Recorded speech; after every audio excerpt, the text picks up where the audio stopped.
been within our own organizations, our parishes and our schools, and also at the Catholic Center about this phenomenon. There's been concerns of, is this an opportunity for evangelizing? Is this an opportunity for risk? And we thought it would be a good idea to bring together people that were interested in it with a couple goals. The first goal is to maybe bring people up to speed on what this whole phenomenon is and maybe fill in some gaps.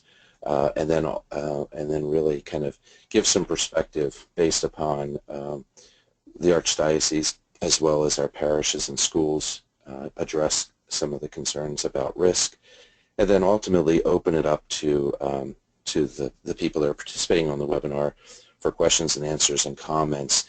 This is really meant to be a forum for discussion, a forum that we can begin a conversation and decide where we go from there. So without any further ado, I knew that there's a couple hands raised.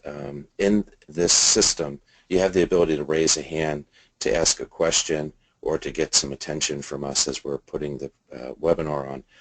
If I could ask people to direct questions through the questions function, which is down at the bottom of the GoToWebinar control panel, that will help us monitor and a number of us respond when those questions come up. So let me begin. So, all right. So Pokévangelization's a relatively new term. I have to give credit. The first place that I saw it was actually in the Diocese of Green Bay, who actually has done a pretty nice job of providing information and answering questions and concerns regarding this whole Pokemon phenomenon.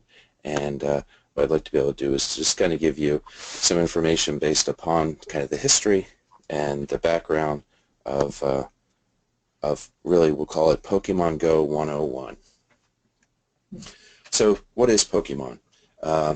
Pokemon was created in 1995, and it was really a media franchise managed by a company called the Pokemon Company. It was really a consortium between Nintendo, Game Freaks, and a company called Creatures. It really centered around these fictional creatures that exist called Pokemon, which also interact with humans, known as Pokemon trainers, where the trainers actually catch these wild Pokemon, these characters like you see in the upper right-hand corner, by throwing Pokeballs at them, capturing them, training them, and in a sense, kind of being able to use them to battle each other for sport. In '95, a pair of video games came out. Originally came out on the Game Boy, which was published by Nintendo. And frankly, for Nintendo, it is their second most successful game-based franchise in the world, only second to Mario. And the game sales have reached over 200 million copies. And why this is important to realize is that 2016 marks a 20th anniversary of Pokemon. And what that means is that we're talking about crossing generations. Not only is it appealing to young kids today, or being reintroduced to young kids today, but it also has nostalgia and background that is relevant to potentially older siblings, potentially aunt and uncles, or even parents. So this is something that's multi-generational, and that has also led to kind of the success that we're seeing and the phenomenon that we're seeing with Pokemon Go. So that's really the background in it. Pokemon Go is, although it seems very new, July 6th is when it started out. The origin of Pokemon Go actually dates back almost 4 years to a game that was created by Niantic, which is actually the company that created Pokemon Go. And the game was called Ingress. And Ingress was released in November of 2012. It's what they classify as an augmented reality, location-based, in other words, based upon landmarks or geolocations. And it's a mobile multiplayer online game. So if you think about it, it's utilizing mobile technology, which is relatively new in relation to technology, it's then augmenting geolocation points. If you think about Google and what Google has done for years, which is capturing locations of information, pictures of information, all sorts of data, what they've done is they've mined this data for specific geolocations, geopoints, and been able to use all that data to then wrap a game around it. Interestingly enough, they call these games exergames, focused on the idea of games that bring mobility and exercise to individuals. So this dated back almost 4 years ago. It came out in the iOS or iPhone mode about just over 2 years ago. The challenge with it is that it was hard. It was a little bit difficult to maneuver, and it didn't necessarily have all the bells and whistles worked out. But it was the footprint or the framework in which Pokemon Go has been built on. So with that in mind, although it is a new phenomenon for us, the technology has been out there for many years. But Pokemon Go, because of its relevance, because of its multi-generational allure, it has gone ballistic from a market standpoint. It is a free-to-play game. It's, again, location-based, augmented reality, which means it's taking reality pictures or your camera, and it's also augmenting that with characters and things like that. Still developed by the same group. It was initially released July 6th of 2016. It was only released to Australia, New Zealand, and the United States. Subsequently, now it's all across Europe, and it is in Asia. So this is spanning the globe right now as we speak. Players use mobile devices that are GPS enabled to locate, capture, battle, and train Pokemon. It only runs on Apple iOS, which is the iPhone, iPad type operating system, or Android. Pokemon are these virtual creatures, and I'll show you a picture of them, that appear on screen as if they were in the same real-world location as the player, hence the augmented reality. The game supports in-app purchases. That's also something to be aware of. You know, there is no doubt that this isn't just a free-to-play. They're using this to market and prepare and condition people to create kind of this augmented society, either to market future games, future initiatives, but there's also a commerce part of it where they can actually, if you want to, you can go in and buy coins and things like that to, if you don't want to go around and hunt for them. So if for some reason you hear of someone asking you to, if they could use your credit card so that they could buy some Pokemon Go coins, you'll understand that actually is going to be a true cost on your credit card. So this is an interesting factoid I wanted to share with you.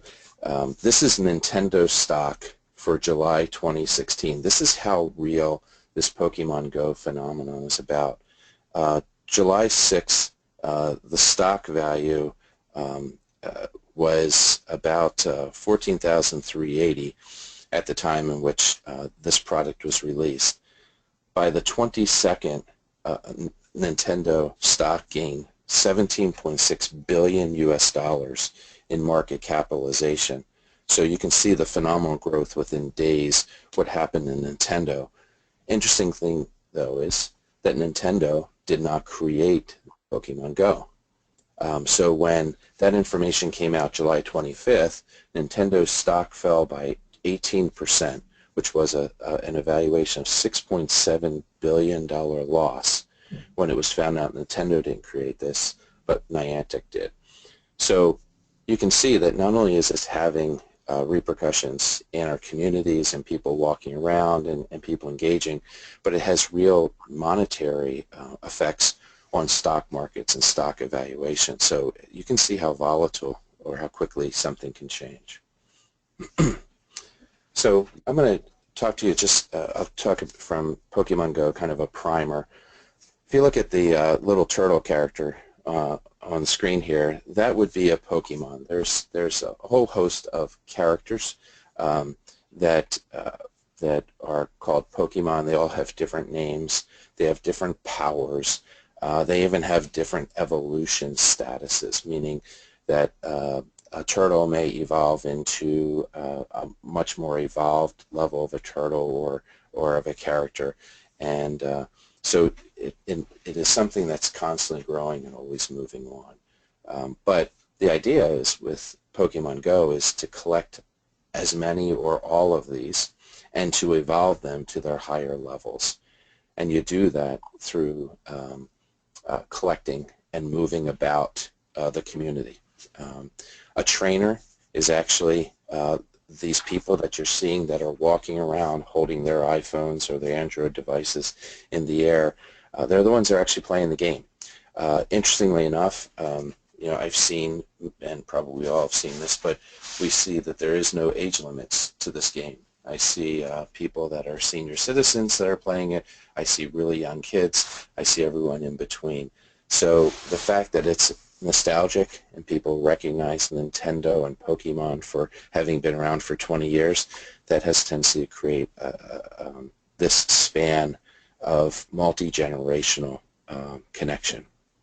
A Pokestop, which is probably what you're seeing a lot of people walking around the campuses or in your neighborhoods. Pokestops are locations of significance that have been determined based upon data from Google that actually is a place where they can come to get supplies. Here's an example here of a screenshot of a church, the Catholic Community Church at Relay in Arbutus. They're a Pokestop, but I'm certain that you have at least one, if not many, Pokestops on your campuses. Some may be a picture of the church building, some may be a statue, some might be a grotto, some might be the school. But what happens is people will come to these stops, and they have to be relatively close, within yards of the stop, for them to be able to get their supplies. And their supplies could be everything from potions to Pokeballs to capture these Pokemon, to eggs, which are Pokemon that will hatch eventually. All of this is based upon getting people out and moving around. You just can't, find a location virtually and visit it. You have to actually be within yards of these Pokestops. And the same is with a Pokegym. The difference of the Pokegym is that this is a place that you can actually battle. You can place your Pokemon in to try and gain control of the gym. Think of it as a place where you would actually battle with each other. And battling isn't blood and gore, but it is a matter of trying to outwit and outstrengthen the opponent that actually has that gym occupied. And the more gyms that you have occupied, I guess it brings more value and more credibility to you as a Poke trainer. In the third slide here, you can actually see this is a close-up of a gym, and you can see it's at the Westboro Baptist Church. But typically these are even more significant landmarks. These might be schools, these might be historical landmarks, things like that. And then the other thing to know is that with Pokemon is that there's actually 3 teams. It's not really significant except for there are 3 teams. One is Team Instinct, one is Mystic, and one is Valor, and you can see the colors that are associated with that. So let's give you a view of kind of a Pokemon view. Here's an example of a location. You can see this first image with the statue of Mary. This is actually a Pokestop in Arbutus, and they actually have the statue of Mary in front of this church that is a Pokestop. When you click on the image, there's actually a lot of times the name of the image, but there might also be historical significance or a write-up about that stop location. In the third picture that you see, where you see all these ribbons that are hanging up, this church actually took the effort to highlight their Pokestop. Since it was Statue of Mary, and they have all these people keep coming by, what they ended up doing was they decorated the area with these flags to draw more attention to the fact that they recognized that this was a Pokestop within the Pokemon Go game. So what's been happening recently is that you're seeing the ability to generate traffic or bring traffic to a location. Within the game, they have things called lure modules, L-U-R-E modules. And these are modules that you can either collect, or if you were a business, you can actually buy them. And this is where the commerce comes in. But the idea is that you buy a lure and you set it up in a geolocation. Let's say it's your pizza business or your coffee shop, or maybe it's your youth ministry program that you're highlighting this Sunday. And for a set amount of time, typically 30 minutes, or you can actually buy longer, you can actually set up a temporary lure, and you can see the image right next to it, which is the girl in the ponytail, and you see that's a Pokestop, but it's decorated with all sorts of pink ribbons and rotating confetti around it. That means that was a lure that has been set up to draw people in. And in some cases, businesses are doing this to draw people in hopes that they'll buy pizza and a soda, or that they'll come and visit a program or something like that. The other side of it, though, is that what you have to be careful with these lures is that we've all heard the news that a lure can also be planted and used to draw people in for things that either draw people into. You've heard of situations where people have been robbed supposedly as a result of being lured into a location. But with this situation like a lure, it can be both for the positive side, but also it can be dangerous as well. That's why it's important, and that's why we have Tom Albin and others speaking about risk. The other picture of the portable canopy here is actually an example of an organization that actually stood up a temporary location to probably to market a situation, something that was going on, and they actually had set up extension cords and power charging areas where Pokemon trainers can come and get recharged and plugged in. So people are being creative about how they address this in their community. Talking about creative, here's some examples about what I would classify as church Pokévangelization. These are just ones that I had seen on the internet, but you can see looking for Pokemon or Jesus, both found here. You can see City Road Methodist Church, Pokemon Go Gym, you're welcome. Visit us again on Sunday morning, worship at 11 a.m. So they're using that as an opportunity to make people aware of when Mass is. And then the Brandon Assembly, we are a Pokestop, get supplies outside, find Jesus inside.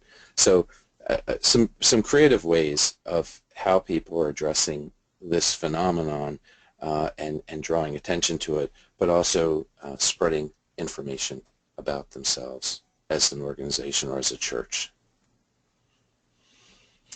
So with that, what I want to do is to pass this over to and ask Sean Kane to be able to kind of speak with us about kind of what he has seen or heard from the Pokévangelization side from the Archdiocese. You can see here there's additionally some examples here of Bishop David Rickens. He's from the Diocese of Green Bay, and kind of how he embraced it. But if I could turn it over to Sean, go ahead. Thanks, Bill. Yeah, Bill covered a good bit of it. My role is certainly support the use of this opportunity to evangelize and try and welcome those who are involved in this. And no one knows how long these phenomena are going to last. My personal impression is I think it will be relatively short-lived, but I think so long as people are showing up to your campuses, and this is what's bringing them there, I think it's best to welcome them and make them feel welcome. And two, maybe they came here for this reason, not knowing anything about what the parish is or does or has to offer, to use creative means to communicate what the parish's mission is, and that and what opportunities there are for people there. I've asked my office to create a couple of different sample signs that can be posted, and we'll send those around by email, and we're happy to absorb the cost of having those printed here. But obviously you can do your own, and Bill has shown you some of what's out there.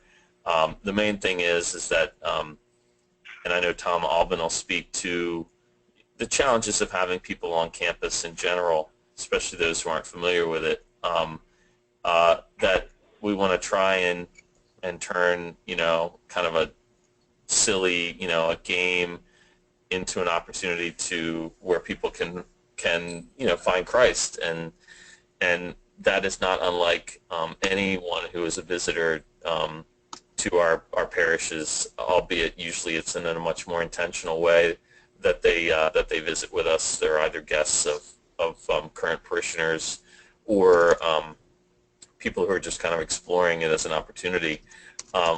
Here, where we don't typically know that they're there, these are people we know are guests. We know that they aren't parishioners and that they're there seeking something else, and so it's an opportunity for us to help them find maybe something they didn't know they were looking for.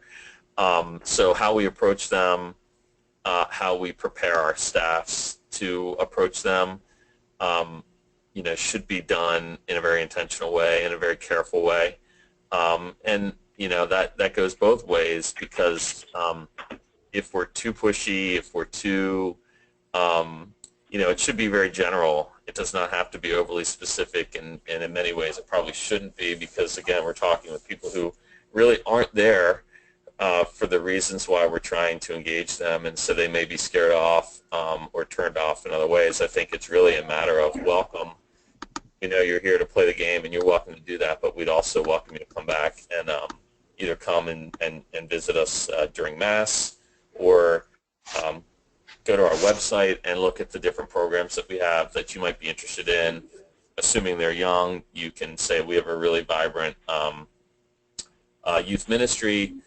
Maybe even think about having a card or handout in sort of like real estate agents would use, in a weatherproof box or something that's accessible to people outside during non-business hours, that is geared towards young people, that maybe includes the contact information for the head of your youth ministry. You can be as creative and as detailed as you want, but the main thing is to have a welcoming presence and a welcoming message that speaks specifically to this group, this community, and lets them know that it's okay for them to be there. Like I said, Tom will talk about some of the cautions, things that you should know, with people coming on campus, depending upon how your campus is laid out, or if they're trying to come into the building or into the church during Masses, which we hope wouldn't happen. Those are all things I think you need to be prepared to deal with, and really to have your staffs prepared to deal with, even if it's a matter of them communicating, you're welcome here, but understand that this is a sacred space, and so we'd ask you to be aware of that, especially during services or Masses,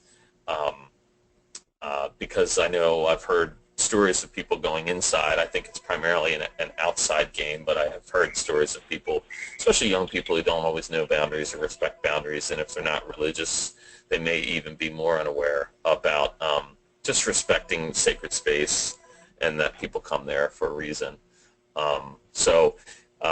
My office is, like I said, we're creating a couple of template signs that should be available as early as tomorrow, and we'll circulate those, and if anybody's interested in having those printed, we can do that. And then you might want to think about exploring options for ways for people to get printed information outside the church during non-business hours, so that if they're there after hours, they can take home with them something other than just a welcoming message. Thanks, Sean. All right, there was a question that came up from one of our participants, and it was a basic question, which is how do you know if you have a Pokestop on your location? And I think that the only way in which you're going to be able to detect that is by either having the game running on, well, it's viewing it through the game running on a mobile device. Probably the most simplest way to do that is to contact or ask one of the parents of your school children, or even one of the school children, if they know that your location has a Pokestop on it, and where are they located. But literally, when you use your phone, you'll actually, as you're walking along, you'll see a Pokestop pop up in that augmented reality, and it'll actually show you the location. So you could literally have one of your youth, one of your adults, walk around with their phone and geolocate where the stops are and tell you what they actually say there. And that would be a unique way of maybe getting some of your community involved in helping you to address this phenomenon in your location, getting them a little bit engaged. So, okay. All right, so just wanted to do was then let's bring in a couple folks. I know that we have Father Austin Murphy, who has joined us as a panelist. We had asked him if he'd be willing to talk about kind of the Pokévangelization Pokemon Go phenomenon, and share kind of his insights on that. So, Father Austin, welcome, and thank you for joining us. Thanks, Bill. Can everybody hear me? I think they can hear me. Okay. I learned about it really quickly, actually, after it opened up. I had no idea what it was about. I was too old for Pokemon even when it came out, but I quickly went onto my phone and downloaded the game because, like Bill said, it is free to download. And, you know, there's some permissions you have to give it in order to locate you and then be able to situate you within the game. But it's not too invasive, and provided you're not working for the CIA, I think it's okay to do on your phone. But I opened up the Pokemon Go application, the game, and I was at Our Lady of Hope in the evening and noticed right away that there were two of these Pokestops, one right on the corner of our property and one right outside of our chapel or church. So it was interesting. And while I was looking and seeing that, somebody walked up to me and said, "Are you cheating?" Because I was in my car.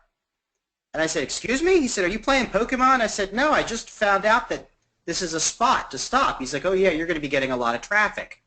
So I was interested in that, of course, and realizing the opportunity of having intentional traffic, as Bill had said, coming to our campus.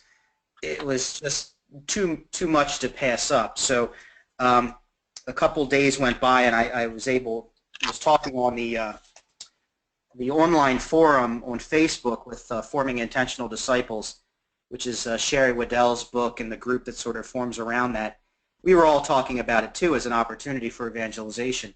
So a lot of us started making signs, very rudimentary and such. So I just made a little red and white Pokeball and a sign that went along with it and stuck it onto our chapel door, which is one of the stops, is inviting people, first of all telling them that they were welcome, as Sean said, and then also offering them the opportunity, if they want to, text or email a prayer request. I put my number on there for people to have that opportunity to do it. And then the next day I let my deacon know that there would be this traffic coming through. If you happen to see people walking like zombies staring at their phone, it's not just normal text messaging, but they are actually playing a game. And it was an opportunity to kind of just start talking with them. while we were discussing that, a little boy and his dad happened to walk up. So we went out and talked to him, and the boy was about 5 or 6 years old, and he was excited because there was some kind of rat on our parking lot that he had to catch. And he was telling us all about the game, and he was explaining it really well, and the father was telling us too. I said, yeah, I know there's a stop over here. I said, and I introduced myself. I'm Father Austin. I'm pastor here. This is Deacon Herman. And we had a nice little conversation with them. It wasn't overtly and deliberately about, have you come to Jesus or anything like that, but it was an opportunity for them to have a positive encounter with, ministers of the church. So what as I reflect on this whole phenomenon, and I'm kind of with Sean about this as far as how long I think this will last, but again, this is an opportunity that's right in front of us. We've done no work to earn it, so it's like grace. And I look at this as very similar to Jesus' encounter with that woman at the well. She just went to the well that day just to get water. She was not looking for a religious experience. And yet Jesus was there, and he engaged her. And so this is more of an opportunity simply to get our foot in the door with people who are coming to our parking lots, to our campuses, to our shrines. They're not here for a religious experience. They don't care. And yet they do look at St. Luke Church. We have one right at our Mother Mary shrine, which is how it's labeled in the game. And, that's an opportunity simply to say, hey, if you're here, why don't you say a Hail Mary, and here's a copy of the prayer. That's the kind of thing that we have to keep in mind, that what are we offering that Pokemon isn't? I come back to the fact that we didn't do anything to create this phenomenon. We haven't done anything to earn it. But we do have, obviously, our Ministry of Evangelization. Just one other thing that I would like to add. As I used to do the blog, that Jesus Goes to Disney World blog, there are dangers, I think, as far as ministerially from preaching Pokemon or preaching anything that's pop culture related. We run the risk of actually preaching the gimmick rather than the actual message. And I would say to anyone who's involved in ministry to be deliberate about speaking about Jesus. Pokemon may have brought them there, but you are there because of Jesus, and you are encountering them because of Jesus. So I would say, just trying to caution all of our ministers, stay on target.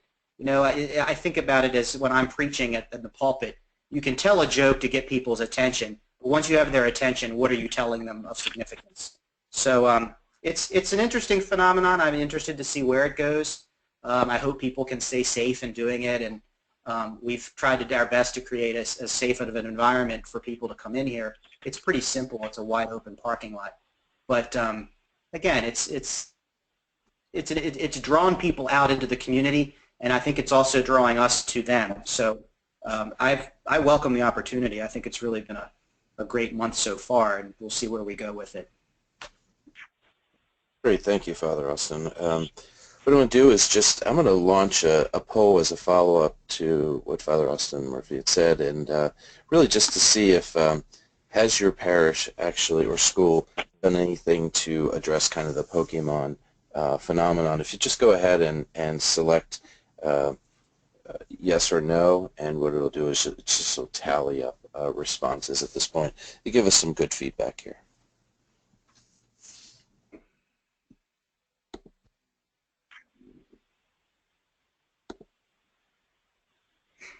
Great.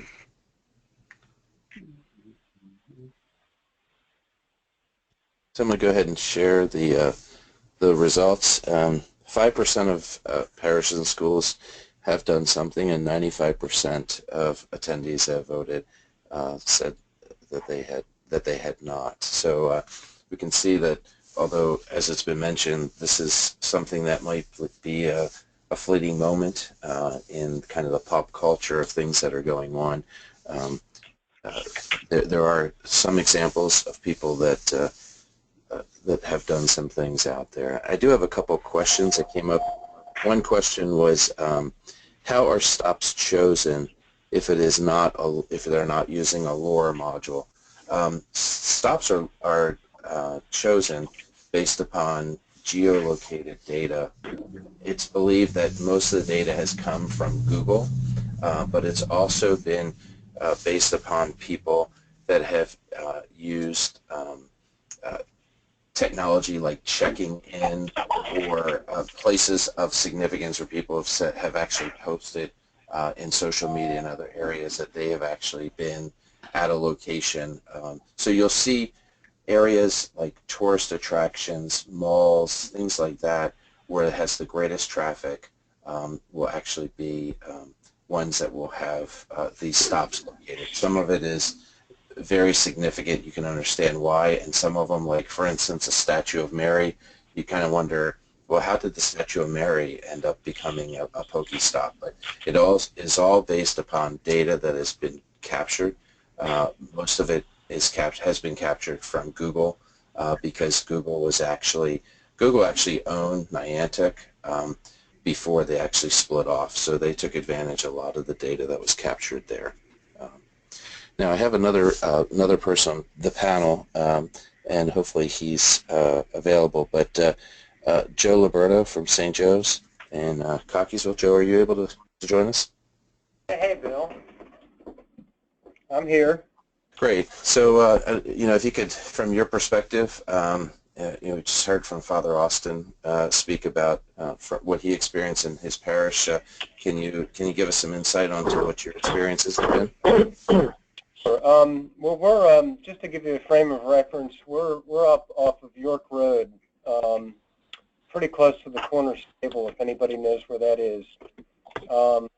And we found that over the time that I've been here, that one of the unique challenges that we have is that we're not real close to residential neighborhoods of any size.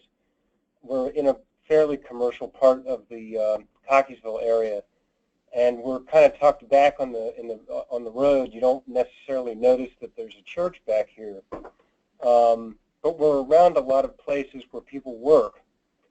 So when we first started noticing that we were getting these visitors to the property, and after we were made aware of the game, we started kind of informally talking to people as they were coming through our property. We have a gym on the property, which physically it's sort of between our cemetery and the rectory. So what I've found out in talking to a couple of people a little more at length is that we have a lot of people that work and they play the game on their lunch hour, and we have a sense of when we could maybe hang outside and try to engage people in conversation. It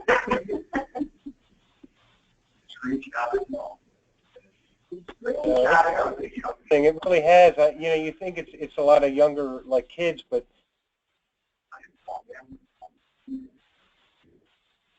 and they work for AAI or they work for some of the other places in the area. And a lunch break and a walk.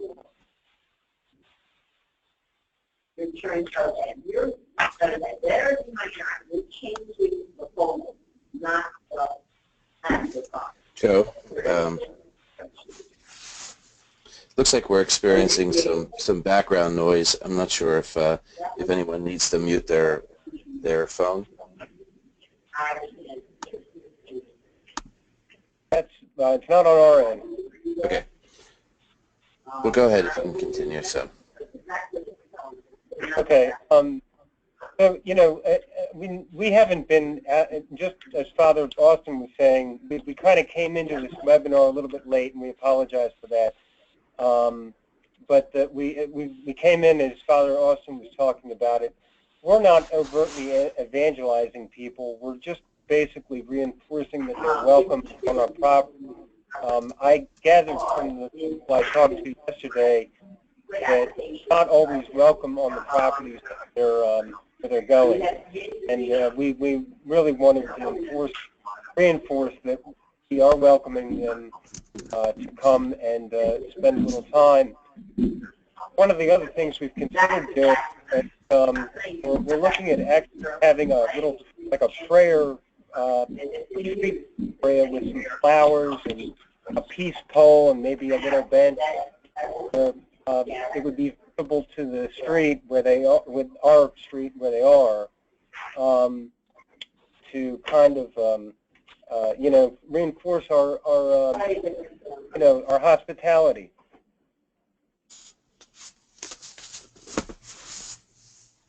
Okay.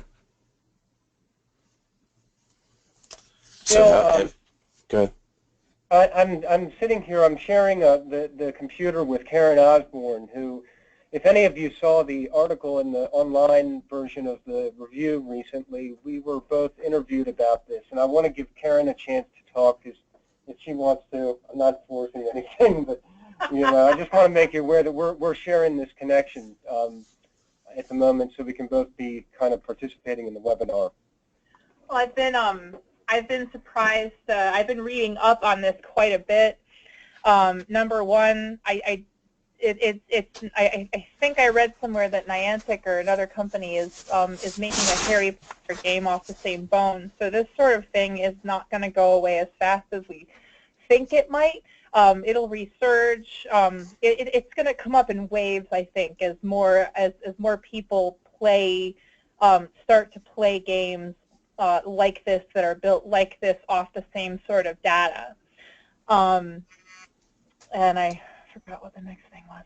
Oh yes, and I've just been surprised at how many people will, for example, have their thoughts about churches reaffirmed when they walk up to a church and there's a sign on the door that says, please don't hunt Pokemon here. This is a sacred space.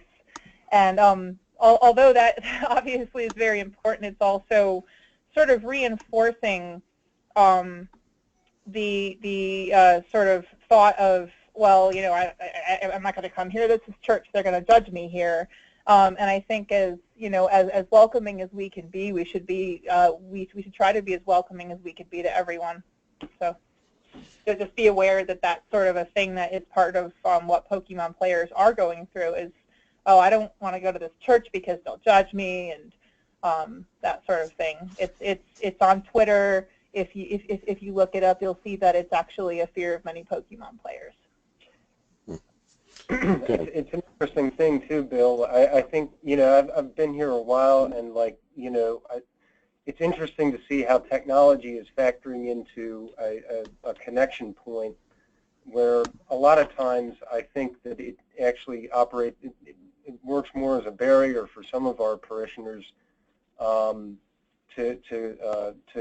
connection. That this actually is a way that technology to create the connection.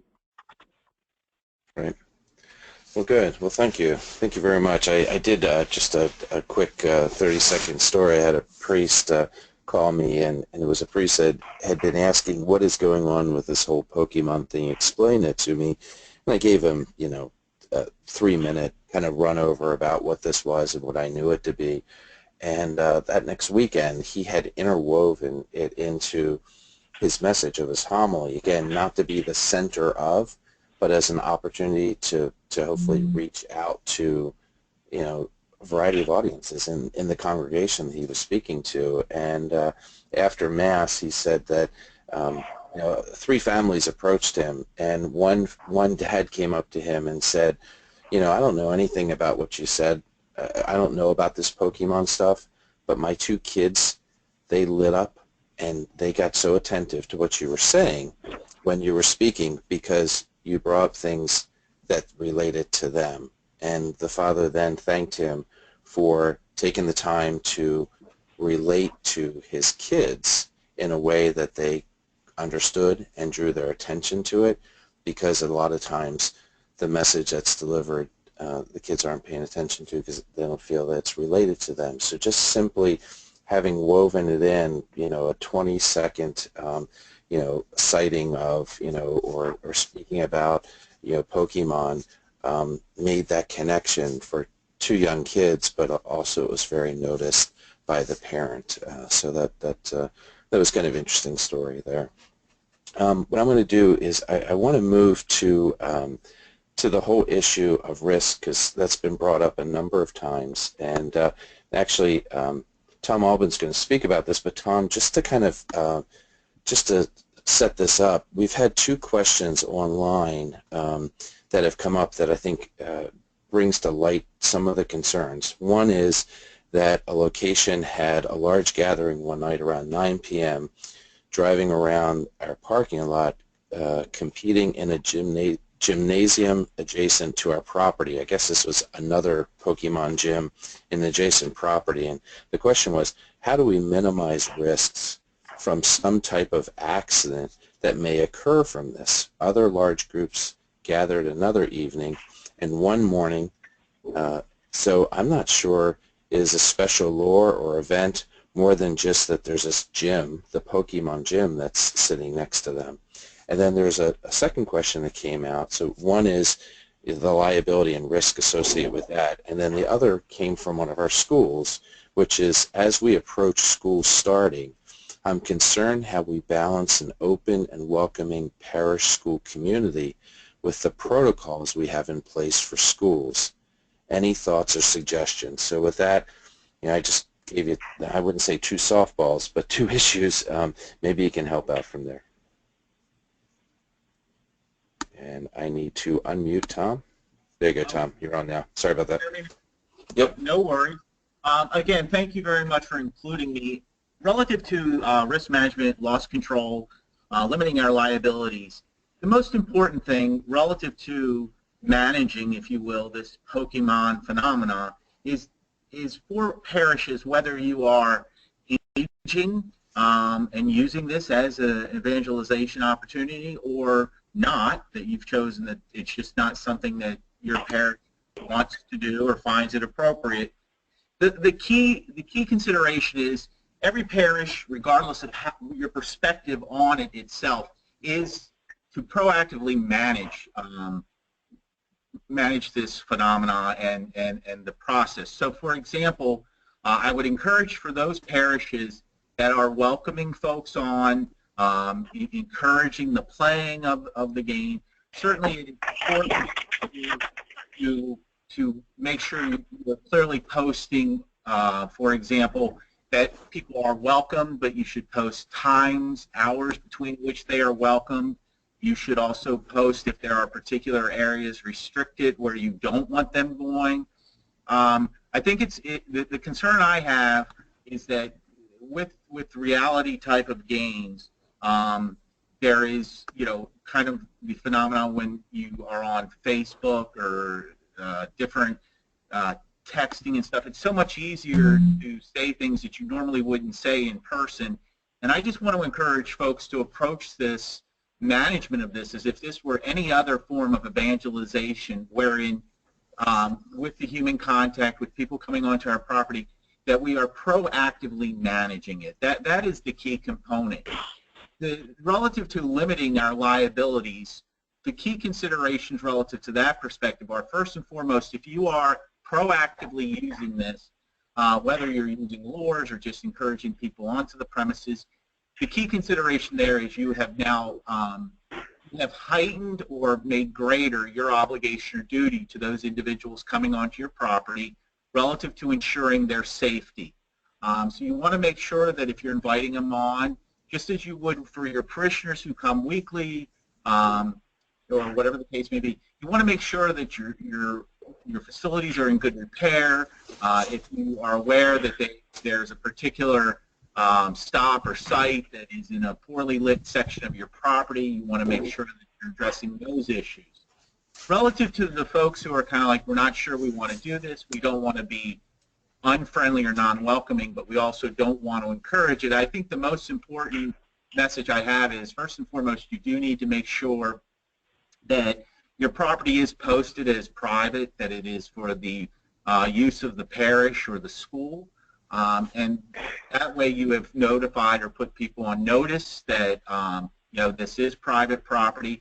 If it escalates to a point where you do have concerns, if it's becoming disruptive, if, for example, there are issues arising, whether it's littering, trash, they're just causing difficulties with the flow of traffic, whatever the case may be. The key is to make sure you have your property posted as private So that way, if you do ultimately, and hopefully you would never have to, but if you did need to get to a point of involving law enforcement, you need to have your property adequately posted as private in order for there to be any enforcement action.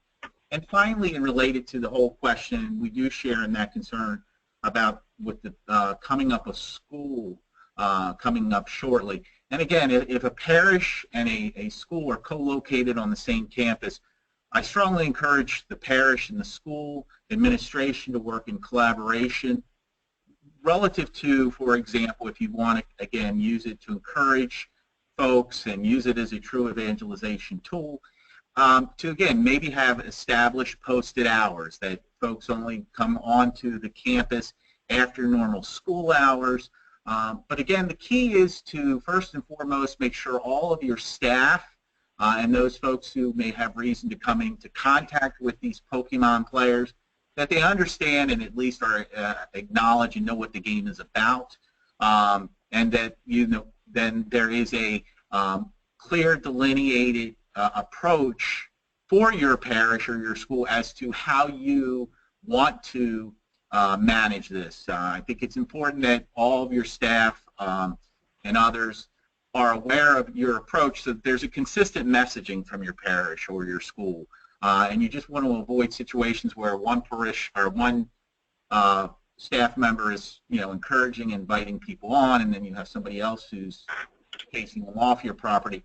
So what I would ask you all to keep in mind, again, whether you're going to have this used as a tool or you're more passive about it and not using it as our outreach, means the key component of it all is you need to manage this as you would any other ministry and evangelization outreach to ensure that folks who are coming onto your campus are provided the safest possible experience while on your property. So hopefully that is of some help. Great.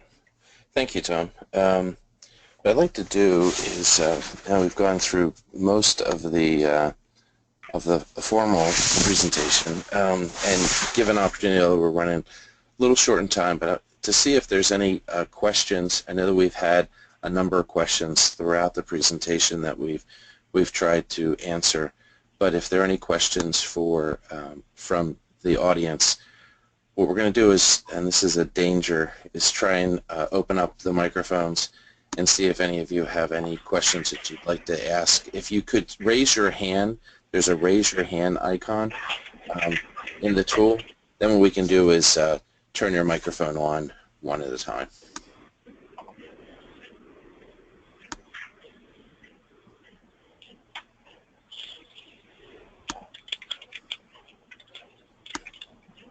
Or feel free to ask it in the questions tab at this point.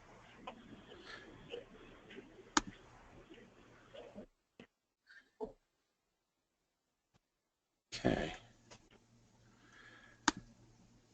I'm not sure if that's an indication that we've done a thorough job or that we're not quite sure how to ask a question. So let me see if we can open up the microphones.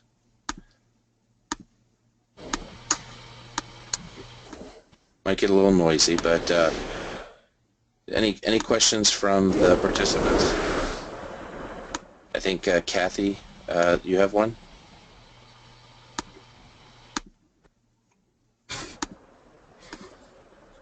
Kathy, let me just make sure I have your name correctly. Oops. Kathy Stegmeyer, did you have a question?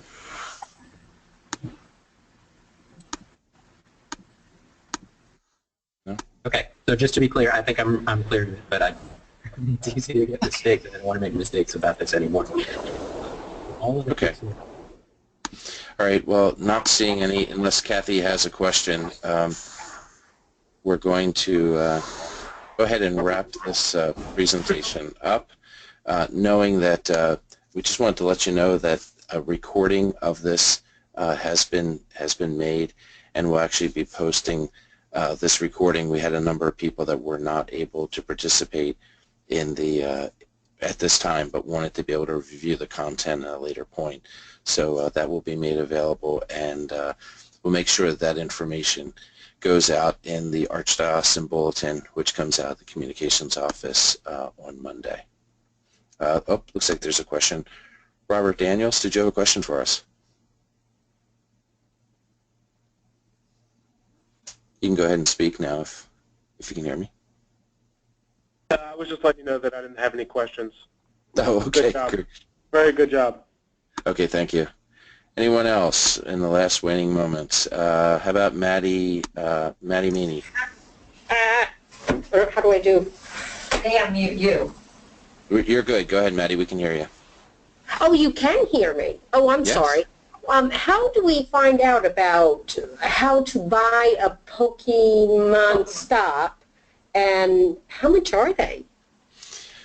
So, well, I think that I'm not 100% sure if you can even purchase a stop. I know that you can actually purchase lures, which are ways to draw them in, and you can actually do that. You actually have to be in the game. You actually have to have Pokemon Go on your system, and you can actually either acquire them through collecting them, getting through certain levels, or you can actually buy them. I will tell you what we can do is see about getting some additional information back out to you that would get more specifics and even share that with the group. So. Okay, thank you. Sure. Okay, looks like Kathy Stegmar. Kathy, did you have a question now?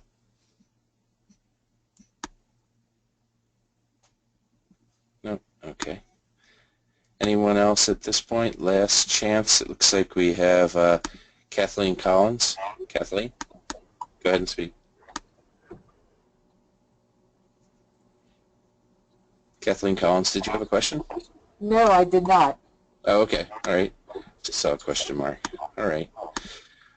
Well, without any other further ado, I want to appreciate or share my appreciation to the panelists for being able to participate. We had Father Austin Murphy, Karen Osborne, Joe Liberto, Sean Kane, and Tom Albin. Thank you all for participating in this, and then also for each of you that participated in the presentation by listening and by giving some feedback and your questions. We appreciate it, and we look forward to working with you in the future. Have a fantastic day.